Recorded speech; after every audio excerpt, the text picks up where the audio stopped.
Well, good afternoon, and thank you all again for being here, and for those of you that are either listening and or watching at home.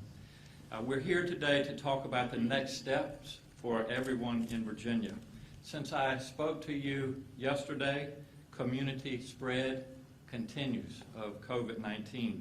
As of noon today, we have had 254 positive cases, and unfortunately a total of 6 deaths. Around 3,700 Virginians have been tested by public and private labs. These numbers will unfortunately continue to rise. As I said yesterday, we are in this for months, not weeks. So we are taking additional actions to keep Virginians safe. Today, I'm directing all schools in Virginia to remain closed at least through the end of this academic year. And today I signed Executive Order 53, effective at midnight tomorrow, to put additional restrictions on establishments that serve the public. Restaurants can remain open for carryout, curbside, and delivery service only. All recreation and entertainment services, such as bowling alleys, theaters, fitness centers, or racetracks, must close. Personal care services that cannot adhere to social distancing, like barbershops, spas, massage parlors, must close.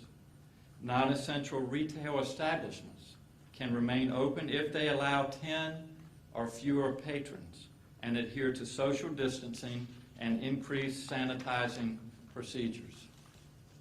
Essential services like grocery stores, health services, and businesses in our supply chain will remain open, but they must adhere to social distancing and increased sanitizing procedures. And gatherings of more than 10 are banned. These measures will be in effect statewide for at least 30 days. We do not make these decisions lightly. Virginia is one of the country's largest and most diverse states, but COVID-19 is serious and we must act. Unfortunately, the virus does not respect national borders or state borders. It is now everywhere, or it will be soon. That is what happens when a global pandemic hits a nation. With this pandemic, states have been left to figure out this on our own, and I am acting to protect Virginians. It's important to acknowledge that there is no playbook for this. Every action affects people and their livelihoods. We are acting judiciously and with full regard for the consequences. It is clear that many of our non-essential businesses must close to minimize the speed at which COVID-19 spreads and protect the capacity of our healthcare system. The point is to limit the places where people gather in groups. We will be posting guidance for what is considered essential and what is non-essential on our website. This list is not exhaustive. You can expect it to change. I want to be clear, essential businesses will remain open. These are things like grocery stores, pharmacies, banks, and others. You will still be able to buy food and necessary supplies for you and your family. I also want to be clear about the expectations for essential businesses that remain open. Social distancing matters everywhere. So essential businesses that remain open have a responsibility to adhere to social distancing recommendations. You need to step up sanitizing practices on common surfaces. You can find more workplace guidance from the CDC, OSHA, and the State Department of Labor and Industry. Make no mistake, if you are essential and open, you have a special responsibility to do the right thing. To help make sure Virginians hear these messages, about the importance of social distancing, we're launching a statewide communication effort, including targeted messaging on VDOT's highway signs. Now, let's talk about our schools. School closures are necessary to minimize the speed at which COVID-19 spreads and protect the capacity of our healthcare system. I know this raises a lot of questions for parents and also for our students. Let's start with the academics. I want to thank our superintendents, our teachers, and other school leaders who have been caring for the families in their schools during this crisis. They sacrifice every day in normal times, and they are providing a tremendous example today. I'm hearing stories about people doing reading lessons on YouTube, teachers calling parents just to check in, and volunteers showing up to help package food for our students. This is what it means to serve others, and I thank all of you for doing that. School division leaders will decide how students can learn the information they were meant to cover for the remainder of the year. By tomorrow, our Department of Education will issue guidance to help school divisions think through those decisions and ensure that every student is served equitably. We're already working on waivers to relieve testing requirements and ensure that our students who were on track to graduate can do so. I understand that for many families, these closures present practical considerations of who will care for children during the day now that they are not in school. These questions are especially pressing for our essential workers, such as our doctors, nurses, and first responders, our grocery store workers. These people keep our communities functioning.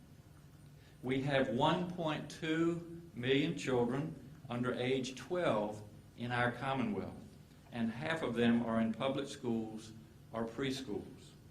A Yale study estimates that 80,000 of them may be the children of healthcare workers. So we need an urgent public-private response.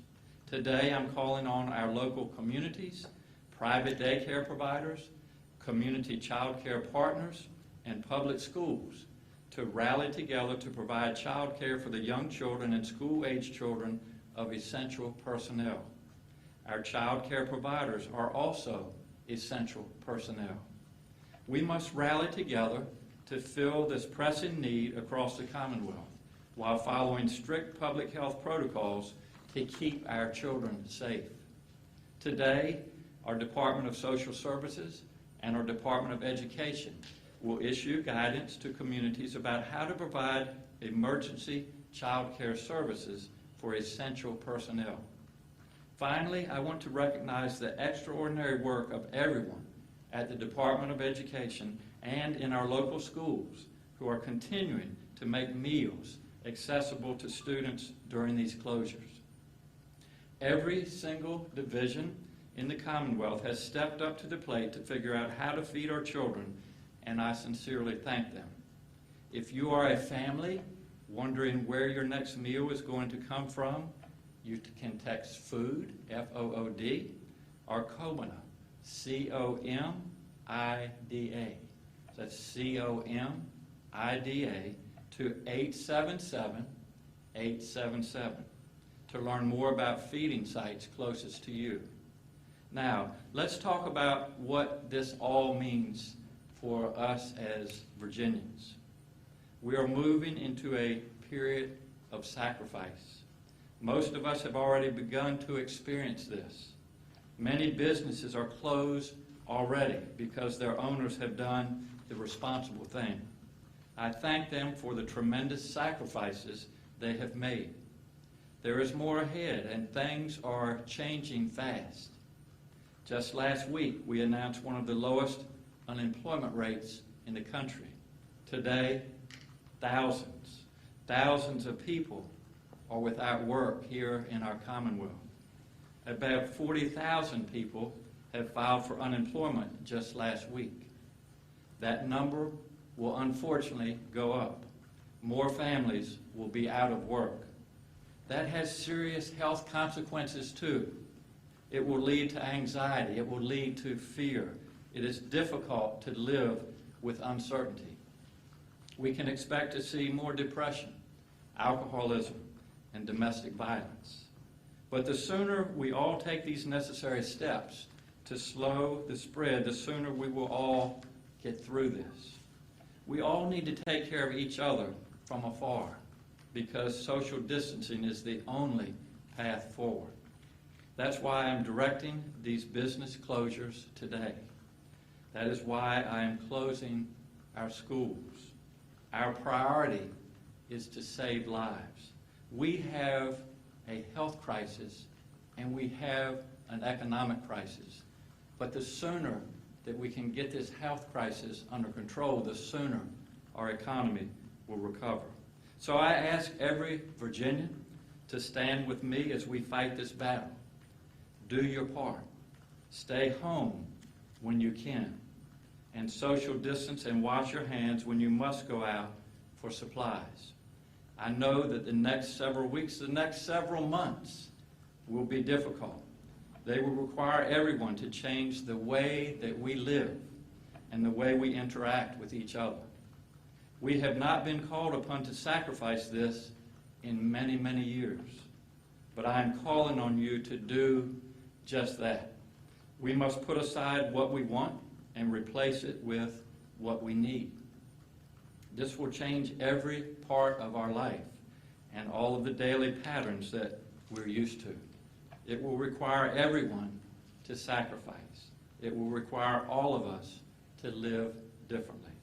It will take time, but we can and we will get through this together. So again, thank you for all of your cooperation. This is a team, and we will win this battle. I'll be glad to take your questions. Henry. Is this a stay-at-home order? Can you kind of qualify what exactly this is that you just ordered? Well, starting with our schools, Henry, we are closing our schools for the rest of the academic year. So for our children that can stay at home, yes. For those that need to be in child care, obviously if their parents are essential workers, they're going to need to be in child care. We are closing, as I said, recreational and entertainment establishments across the Commonwealth of Virginia. We are limiting non-essential bricks and mortar retail stores to 10 or less patrons. And for essential businesses, we are asking them to adhere to the social distancing that we've been talking about, and also to adhere to sanitation measures. So we are encouraging, Henry, I think the answer to your question, for people to stay at home, but we also know that some people have to work. People have to go out and get supplies, whether they be at the grocery store, the pharmacy, etc. People have to go out, or should go out, and walk around the neighborhood, go to a park, etc. But anything that we can do to stop gatherings of people is what we intend to do by making these recommendations. Marie. You mentioned encouraging people to go out for parks and that sort of thing, but it seems as though, at least in our area with beaches, it's not working as well as perhaps you had hoped. So you haven't said the word shelter in place, it sounds like you're going to anytime soon. Can you talk about that decision? I think your question is, what do we do about gatherings of 10 or more people on the beach or in parks? And we do have means of enforcing this. We're not out there to penalize people. We certainly are not out there to put people in jails. But we are working with our localities. And, for example, if a person from the deputies, from the sheriff's department, sees a congregation on the beach of 10 or more, they will be reminded that that is not acceptable. So we will be making the rounds, if you will, and again, our effort is not to penalize people, but it is to encourage people to do the right thing, and that's what we expect of all Virginians. Kate. Yeah, I was just wondering, Governor, what changed for you between this weekend and today to make you think that this decision was necessary? And was it preceded by any conversation with other regional leaders, such as Governor Hogan or Mayor Bowser? You know, the question was what prompted the decisions today. A couple of things, Kate. This, as I've said from the first day that this started, this is fluid, it's dynamic, It changes every day. I have a lot of consultants, public health experts, economical experts, and so we make decisions every day. As I mentioned at the beginning of my comments, the spread in communities continues, the death rate increases. I worry about our capacity in our hospitals, so again, every day I make decisions that are in the best interest of Virginians, and that's why I'm doing what I'm doing today. Regarding our communication with other governors, with other leaders in our localities, recently, just earlier today, I was on a phone call with the mayor of Washington, with the governor of Maryland, who are our neighbors, and just talking about ways that we can work together, ways that we can be consistent with our guidelines so that we'll be as least confusion as possible. And also something that I am proud of is the cooperation that we're receiving from other governors, and especially our neighboring governor and mayor.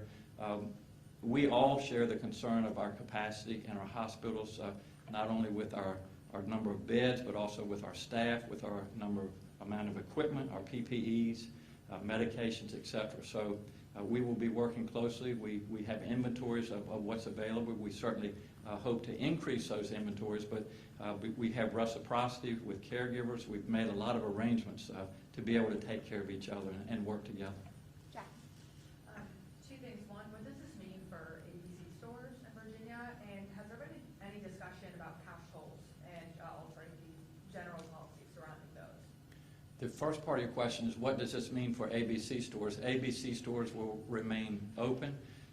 They will be required to maintain social distancing, sanitation measures, et cetera. And I'm sorry I didn't hear the second part of your question. Second part, what does this, have you had any discussion about altering cash tolls, like eliminating them to prevent the exchange of cash, which obviously is not inherently sanitary, and preventing those employees from being exposed? Good question. Our Secretary of Transportation, I don't know, is with us, Shannon Valentine, but do any from the VEST team know the answer to that question? Yeah, I will certainly get back to you, but the less we are touching different things where droplets could be present, the better. So I will get back with you on that. Okay. Governor, we've seen even stricter measures in some other states. What I've read is, the experience of Italy and some other countries, the best way to contain this is to do it early, to really restrict people's movements. Why not go further? We'll continue to be proactive.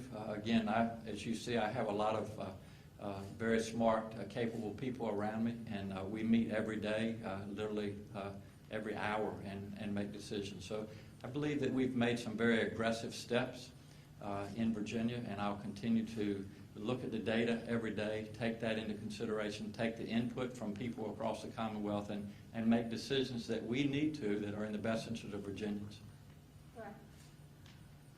Governor, I know there were some doctors in Charlottesville and probably elsewhere who are talking about what they described as desperate need for medical supplies. I know Dr. Carey has spoken Yes. to that bit, but are there any updates on getting more supplies? Yeah, the question is about our supplies, medical supplies in Virginia. And Dr. Carey? Thank you, Governor. We do not, we are distributing that which we had gotten from the national stockpile, and we continue those efforts on mobilizing, for example, respirators from non-medical industries that we had mentioned before. We are tracking down every lead.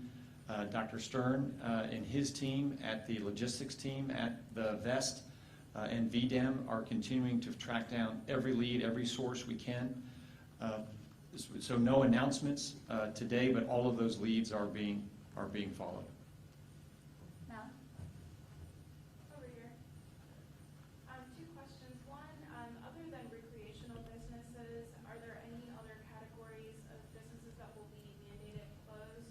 And the second question is about testing capacity. Could you give us an update on that? And also, are you considering expanding the criteria by which we decide who is tested? Two questions, and I appreciate your questions. The first is, I think, what businesses are open versus not, and I'm going to let our Deputy Secretary of Commerce address that, and then if you can just keep your second question, and we'll move to that next, because the answer is going to be a different person. Angela, thank you. Yes, Angela Navarro, Deputy Secretary of Commerce and Trade. So there's 3 categories of businesses that are impacted by this executive order. The first is recreational and entertainment businesses, which the governor mentioned. Those businesses are explicitly set forth in the executive order and they must close. The second category is restaurants and other businesses that are providing beverage services like breweries and wineries. Those businesses are only allowed to remain open if they provide takeout or delivery services. And then the third category of businesses that are restricted are non-essential brick and mortar stores.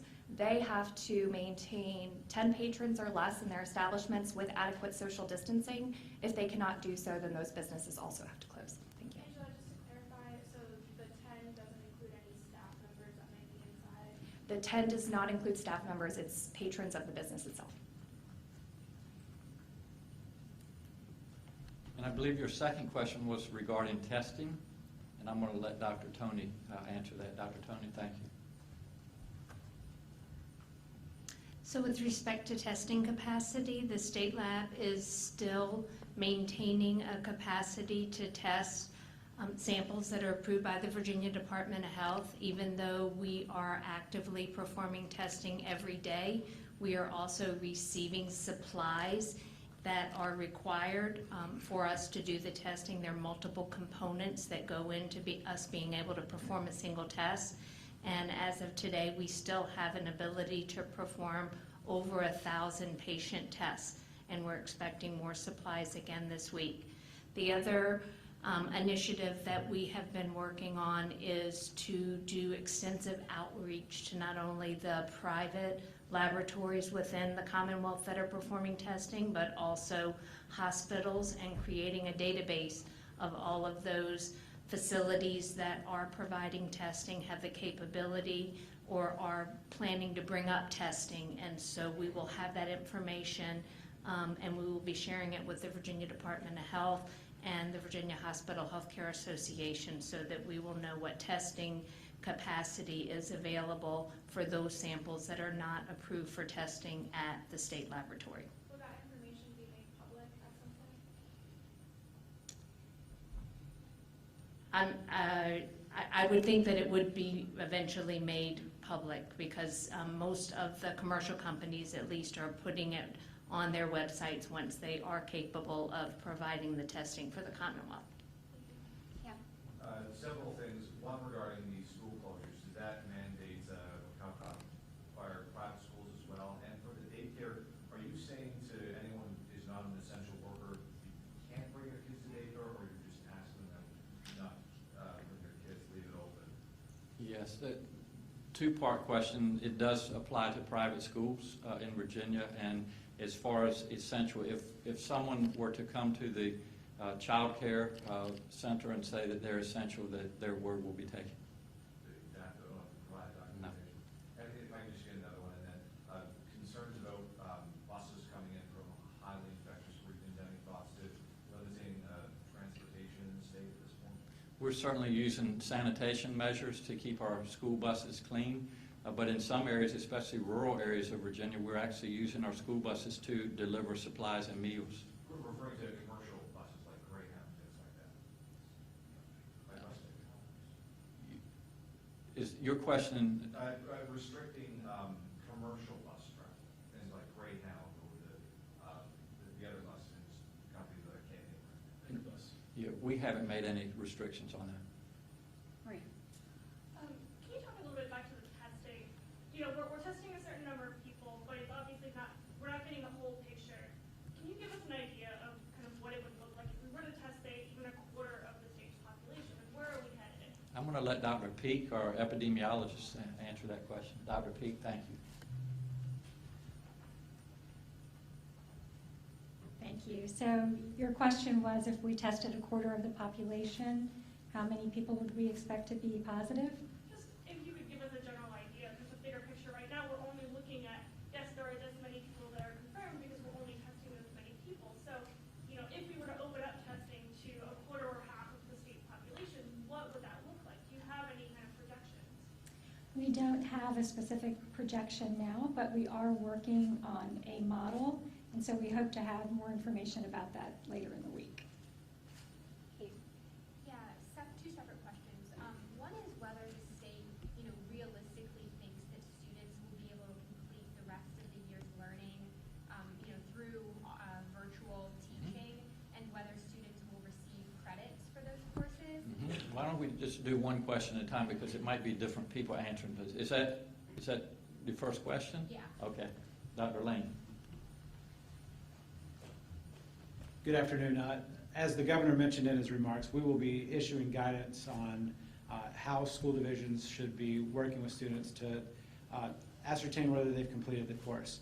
And in that guidance, we'll be offering numerous options from, as you mentioned, distance or remote learning, extending the school year next year, embedding some of that instruction into the curriculum in the next year if they don't extend, and maybe continuing instruction now, but maybe we can't get to every student equitably, just bringing some students back to make sure that we fill the gaps for students that were missed in the virtual space. And so we'll lay out those 4 options to school divisions tomorrow, and then for a variety of reasons, each locality is going to have to make a choice. And I was also wondering, given the delays we're seeing at the federal level Mm. in terms of economic stimulus packages and the economic order today, are we considering any more initiatives at a state level to help those who might be losing their jobs as a result of closure? A couple parts of that question. Megan, if you might want to answer. How can we help? I think it's important. How can we help Virginians who are losing their jobs, and what means do we have of doing that? So, Dr. Megan Healy. Great. I'm Megan Healy, Governor Northam's Chief Workforce Advisor. A lot of our unemployment insurance is regulated by the federal government, and our funds come in through what we can do. The governor and his team has been working with the federal government about flexibility in how we give out funds. Currently, now we can give out anyone we have payroll data on, but we know that independent contractors, gig workers, other folks are not in our unemployment insurance. We're looking at different ways of flexibility to give them funds. We have to work with the federal government for those. And are there any thoughts to using the state's rainy day fund for independent or individual payments to residents, anything like that? We talk about it, but we have not made any decisions on that. Got time for just a few more. Governor, on the business side of things, that order goes into effect, is it at midnight? Who's the teeth behind enforcing it? Would that be local police? And then does this cover construction industry too? It'll be midnight tomorrow night is when it will go into effect. And the second part of your question, enforcement. And again, we are giving the localities the authority to enforce these guidelines. And your third question? Construction industry. Does it affect them? Where would they fall in this? Yeah, Angela, do you want to address that? Thank you. Yes, so the question was, does this affect the construction industry? No, it does not affect the construction industry, and construction product retail stores are considered essential as well. Jackie, yeah. Yeah, one real quick, does this include churches? Are churches included in non-essential? Well, anytime that there's a gathering of more than 10 people, we would certainly discourage that. As I have mentioned, faith is very important to individuals, especially during these times. But we're asking churches to practice the same social distancing.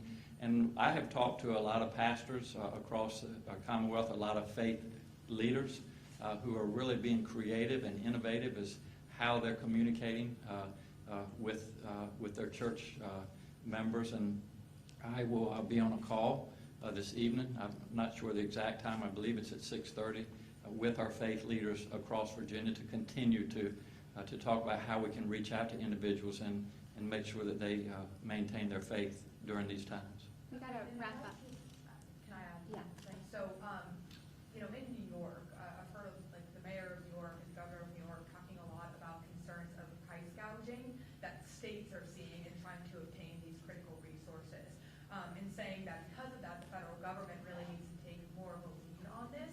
I guess, have you, in your experience reaching out for these supplies, seen price gouging of masks, ventilators, that type of thing? And do you think the federal government needs to start taking the lead because of that? Well, I think the federal government needs to take the lead in a lot of different areas, especially with their stimulus package. As far as price gouging, it's out there. We haven't seen specific cases of it in Virginia, but we actually are keeping a close eye on that. And if we do see it, we'll make sure that we deal with it. Do you have, September, one more, and then I don't know if you have. This sort of piggybacks on that. I mean, you've talked a little bit about Washington's response to this. What are the other shortcomings you've seen, and where have you seen some positives from DC? Well, I think the main problem has been misinformation and mixed messages. And as I have said, we are essentially fighting a biological war right now in this country. And I expect our president and our leaders in Washington to accept that that's the reality now, and to have guidance, and also to give support to the states where we need it. And you know, we've talked about a lot of that, our ability to do testing, our resources that we have at hospitals. So you could go on and on. But what has happened, as I mentioned in my remarks, we haven't received that guidance, and this is not unique to Virginia, but it encompasses all of our states. We have had to take the lead and do what's in the best interest of our constituents and our citizens. And so, you know, I hope that the federal government continues to do the right thing and support us, but in the meantime, I will do everything I can as the leader of Virginia to make sure that Virginians are safe, and to make sure that they're getting accurate and updated information. So thank you all very much, and we'll see you all again tomorrow at 2 o'clock. Thank you.